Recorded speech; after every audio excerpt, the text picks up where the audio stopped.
नमस्कार मित्रों। आज हम आपके कक्षा 10वीं के व्याकरण खंड से कारक एवं उपपद विभक्ति इस विषय पर हम चर्चा करेंगे। तो सर्वप्रथम आपको यह जानना आवश्यक है कि कारक क्या हैं, कितने होते हैं और इनका क्या कार्य होता है। ठीक है, तो कारक कहते किसे हैं?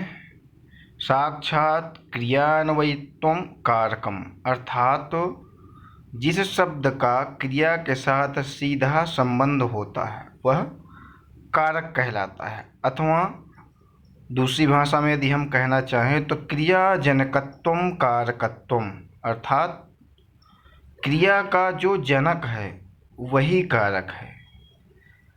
तीसरी अवस्था में यदि हम कहना चाहें तो क्रियाम करोति इति कारकम, क्रिया को करने वाला ही कारक है। ठीक है, अब आगे कारक होते कितने हैं? हिंदी में जो आपके कारक होते हैं वह 8 होते हैं। संस्कृत में संबोधन को प्रथमा विभक्ति के अंतर्गत ही मानते हैं, इसलिए संस्कृत में विभक्तियां 7 होती हैं और कारकों की संख्या 6 मानी जाती है। वह कौन कौन से होते हैं? कर्ता कर्म च करणम संप्रदानम तथैव च अपादानाधिकरणे इत्याहु कारकाणि षट्, अर्थात कर्ता, कर्म, करण, संप्रदान, अपादान और अधिकरण, यह संस्कृत में 6 कारक होते हैं। इसमें जो संबंध कारक है उसे हम कारकों में उसकी गिनती कारकों में नहीं होती। क्यों नहीं होती? क्योंकि इसका सीधा संबंध कर्ता के साथ नहीं होता, और जिसका कर्ता के साथ संबंध सीधा नहीं होगा तो वह कारक नहीं होगा। क्योंकि कारक की परिभाषा हमने पहले ही देखी है, क्रियाम करोति इति कारकम, जो क्रिया को करता है वही कारक है, क्रिया को करने वाला ही कारक है। अब जो संबंध है षष्ठी विभक्ति में होता है वह उसका सीधा संबंध कर्ता के साथ न होने के कारण वह कारक में नहीं आता। उदाहरण के माध्यम से इसको समझेंगे हम। रामस्य भ्राता गच्छति, तो यहाँ पर जो गच्छति जो क्रिया है उसको करने वाला कौन है? भ्राता है। कर्ता कौन है? भ्राता है। रामस्य, राम का भाई जाता है, तो यहाँ पर जो रामस्य है, राम का सीधा संबंध किसके साथ नहीं है? जो काम हो रहा है, गच्छति यानी जो जा रहा है, जो जाने का जो कार्य किया जा रहा है वह किसके द्वारा किया जा रहा है? भ्राता के द्वारा। इसलिए रामस्य, राम का, रामस्य माने अर्थात राम का सीधा संबंध गच्छति के साथ नहीं हो रहा, इसलिए यह कारक नहीं कहलाता। ठीक है, इसके बाद आगे देखेंगे हम। संस्कृत में आपके 6 कारक होते हैं जो मैंने आपको बताया, और विभक्तियों की संख्या हमारे यहाँ 7 होती है। इसके बाद कारक के जो आपके चिन्ह हैं वह महत्वपूर्ण हैं। कौन कौन से? प्रथमा जो हमारी विभक्तियाँ होती हैं, प्रथमा, द्वितीया, तृतीया, चतुर्थी, पंचमी, षष्ठी, सप्तमी एवं संबोधन। और जो कारक के जो चिन्ह हैं, कर्ता, कर्म, करण, संप्रदान, अपादान और अधिकरण, इनके जो चिन्ह हैं वह क्रमशः कर्ता का चिन्ह ने है, जैसे, और कर्म का चिन्ह को है, करण का चिन्ह से है, अर्थात ये जो ने, को, से, का, के, की, में, ये वाक्य में यदि ये आते हैं तो वहाँ पर उपरोक्त कारक के माध्यम से हम उस विभक्ति का प्रयोग करते हैं। ठीक है, अब हम सर्वप्रथम प्रथमा विभक्ति देखेंगे, कर्ता कारक। तो कर्ता कारक में प्रथमा विभक्ति होती है और इसे हम स्वतंत्र कर्ता, अर्थात जिसको क्रिया करने की स्वतंत्रता मानी जाए, अर्थात जो क्रिया करने में स्वतंत्र हो वही करता है। ठीक है, जैसे रामः पठति, तो राम पढ़ता है, यहाँ पर कर्ता कौन है? रामः। पढ़ने का काम कौन कर रहा है? राम कर रहा है। इसलिए हम रामः में कर्ता,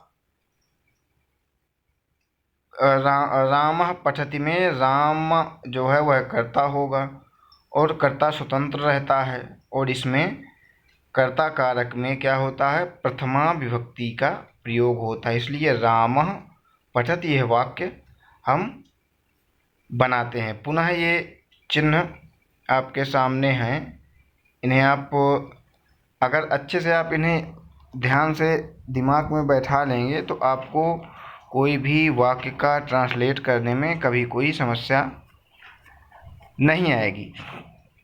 दूसरा जो कारक है हमारा वह कर्म कारक है।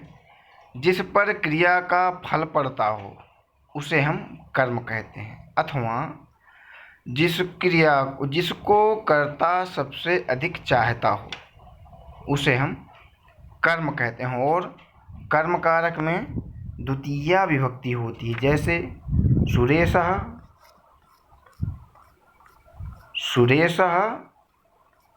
जलम पिबति। तो सुरेश यहाँ पर जो कर्ता है उसका सबसे सर्वाधिक प्रिय उसका कार्य क्या है? जल पीना। तो जलम यहाँ पर कर्म होगा, क्योंकि जो कर्ता है सुरेश वह जल को ही पीना चाहता है, और कर्म कारक में हमेशा द्वितीय विभक्ति होती है। अतः सुरेशः जलम पिबति। बालकः चित्रम पश्यति। बालक जो कर्ता रूपी जो बालक है वह सर्वाधिक क्या चाह रहा? क्या देखना चाह रहा? चित्र को देखना चाह रहा।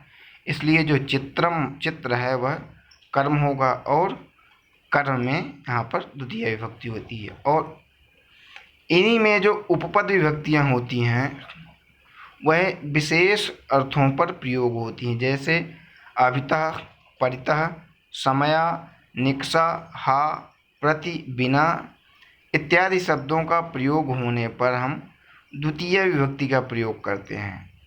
जैसे ग्रामम अभितः वनम अस्ति। गांव के चारों ओर वन है। ठीक है। दूसरा है विशेष। बिना इस उपपद के साथ द्वितीया और तृतीया और पंचमी इन तीनों विभक्तियों में से कोई भी लगाया जा सकता है। जहाँ पर बिना शब्द का प्रयोग हो वहाँ पर द्वितीया, तृतीया और पंचमी इन तीनों विभक्तियों में से कोई भी विभक्ति हम लगा सकते हैं। उभयतः, सर्वतः, धिक, उपरि उपरि, अधो अधः इत्यादि के साथ भी हम द्वितीया विभक्ति का प्रयोग करते हैं। ये उपपद विभक्तियाँ हैं। जैसे कृष्णम उभयतः गोपाः सन्ति। कृष्ण के दोनों ओर क्या हैं? गोपाः ग्वाले हैं। धिक ज्ञानहीनम। ज्ञानहीन को धिक्कार है। ठीक है। जो तीसरा जो हमारा कारक चिन्ह है वह करण है। करण किसे कहते हैं? कर्ता जिस वस्तु की सहायता से अपना कार्य पूरा करता है। कर्ता जिस वस्तु की सहायता से अपना कार्य पूरा करता है उसे हम करण कारक कहते हैं। और करण कारक में तृतीया विभक्ति होती है। उदाहरण के लिए प्रधानमंत्री विमानेन गच्छति। तो जो गच्छति जो जाने का कार्य है वह किसके माध्यम से किया जा रहा? विमान के माध्यम से। तो यहाँ पर करण कारक होगा, और करण कारक में तृतीया विभक्ति का प्रयोग होगा। अध्यापकः सुधाखंडेन पाठयति। अध्यापक सुधाखंड अर्थात चौक से पढ़ाता है। तो यहाँ पर जो पढ़ाने की जो क्रिया है वह किसके माध्यम से की जा रही है? सुधाखंड के माध्यम से, चौक के माध्यम से की जा रही है। इसलिए यहाँ पर करण कारक होगा और तृतीय विभक्ति होगी।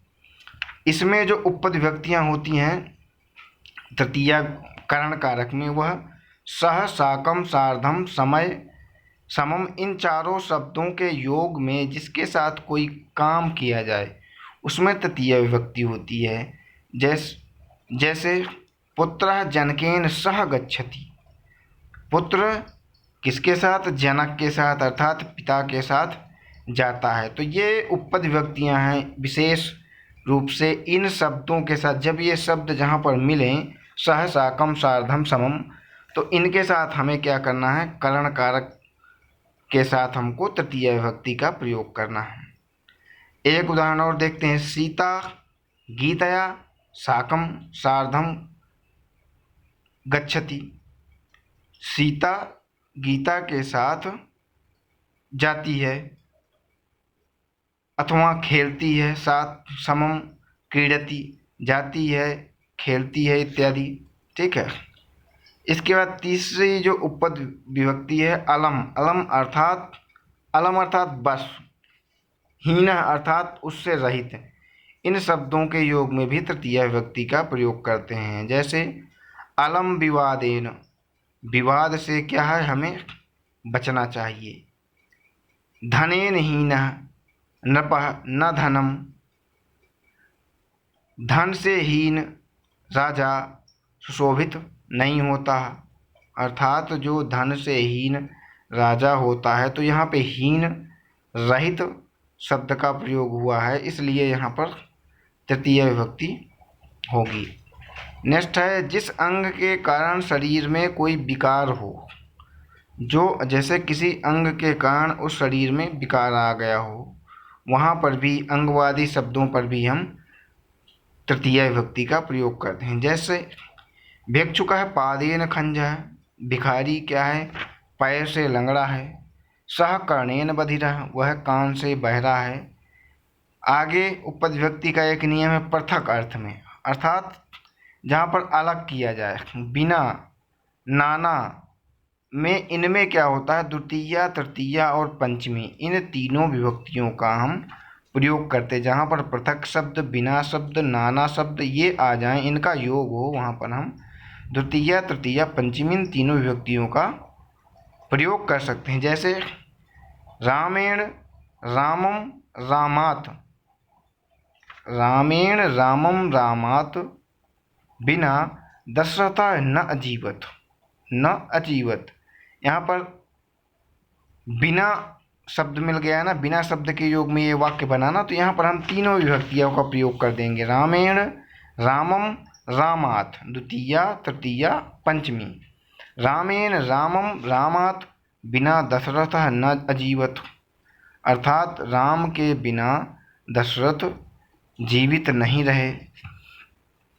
सह मित्रेण मित्रम मित्रात् पृथकम स्थातुम न शक्नोति, वह मित्र के बिना, मित्र से अलग होकर के वह स्थातुम, वह नहीं रह सकता। ठीक है। जिस चिन्ह से कोई व्यक्ति पहचाना जाए उस चिन्हवाची शब्द में भी हम तृतीय विभक्ति का प्रयोग करते हैं। अर्थात जिस विशेष चिन्ह के वजह से कोई व्यक्ति जाना जाए, तो वहाँ पर भी हम तृतीय विभक्ति का प्रयोग करते हैं। जैसे सह जटा भी साधु अस्ति, वह जटाओं से साधु है। तो किसी विशेष जटाओं, विशेष चिन्ह है ना जटा, उसके माध्यम से हम जान पाए कि वह साधु है। भिक्षुक है नेत्रेण काणः, भिक्षुक जो है वह आँखों से काना है, तो हम किसके माध्यम से, किस चिन्ह के माध्यम से जान पाए कि वह भिक्षुक काना है? नेत्र के माध्यम से जान पाए, नेत्रों से उसको दिखाई नहीं दे रहा। तो चिन्ह, जब कोई चिन्ह से किसी व्यक्ति को पहचाने, तब वहाँ पर भी तृतीय विभक्ति का हम प्रयोग करते हैं। इसके बाद आती है संप्रदान कारक चतुर्थी विभक्ति। जिसके लिए कोई वस्तु दी जाए या जिसके लिए कोई कार्य किया जाए, वहाँ पर संप्रदान कारक कहलाता है। अर्थात जिसके लिए कोई वस्तु दी जाए और जिसके लिए कोई कार्य किया जाए, वहाँ पर चतुर्थी संप्रदान कारक होता है और चतुर्थी विभक्ति का प्रयोग करते हैं। जैसे शिक्षक है छात्राय पुस्तकम ददाति,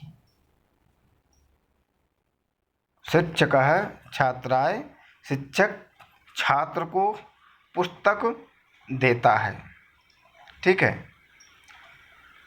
और इसके बाद इसका जो उपपद विभक्ति है वह क्या है? नमः, स्वस्ति, स्वाहा, स्वधा, अलम आदि। ये जब ये इन अव्यय शब्दों के योग में भी चतुर्थी विभक्ति होती है। कहाँ कहाँ पर? नमः अर्थात नमस्कार करने योग्य में, स्वस्ति अर्थात कल्याण करने योग्य में, स्वाहा अर्थात बलि इत्यादि देने योग्य में, स्वधा अर्थात बलि पितरों के लिए देने योग्य में, अलम अर्थात पर्याप्त अर्थ में। इन अव्यय शब्दों के साथ भी हम संप्रदान कारक का प्रयोग करते हैं और संप्रदान कारक में चतुर्थी विभक्ति का प्रयोग करते हैं। अब इनके उदाहरण देखिए आप। श्री गणेशाय नमः, तो नमः होने के वजह से यह उपपद विभक्ति में नमः होने की वजह से यहाँ पर चतुर्थी विभक्ति का प्रयोग किया गया। तो श्री गणेशाय नमः। सर्वेभ्यो स्वस्ति, सभी का कल्याण हो। यहाँ पर स्वस्ति है ना कल्याणार्थक में, तो यहाँ पर संप्रदान कारक होगा और चतुर्थी विभक्ति का प्रयोग करेंगे। क्रोध्यति, दुह्यति, ईर्ष्यति, असूयति, इन सब के योग में भी चतुर्थी विभक्ति का प्रयोग करते हैं हम। जैसे दुष्टः सज्जनाय क्रुध्यति, दुष्ट सज्जन पर क्रोध करता है। रामः मोहनाय दुह्यति, राम मोहन से द्रोह करता है। आगे रुच, अच्छा लगने, जिसमें अच्छा लगे, उसमें भी हम चतुर्थी विभक्ति का प्रयोग करते हैं। अर्थात जिस चीज़ में हमें रुचि दिखाई दे, जो हमें अच्छी लगे, उसमें हम भी चतुर्थी विभक्ति का प्रयोग करते हैं। जैसे सुरेशाय मोदकम रोचते, सुरेश को क्या मोदक अच्छे लगते हैं, लड्डू अच्छे लगते हैं। स्पृहति अर्थात चाहता, चाहने अर्थ में, ललचाने अर्थ में, किसी वस्तु के प्रति चाह हो या लालच हो, तो वहाँ पर भी हम चतुर्थी विभक्ति का प्रयोग करते हैं। जैसे कृपणः धनाय स्पृहति, कंजूस धन को अधिक चाहता है। नेक्स्ट है हमारी पंचमी विभक्ति अपादान कारक।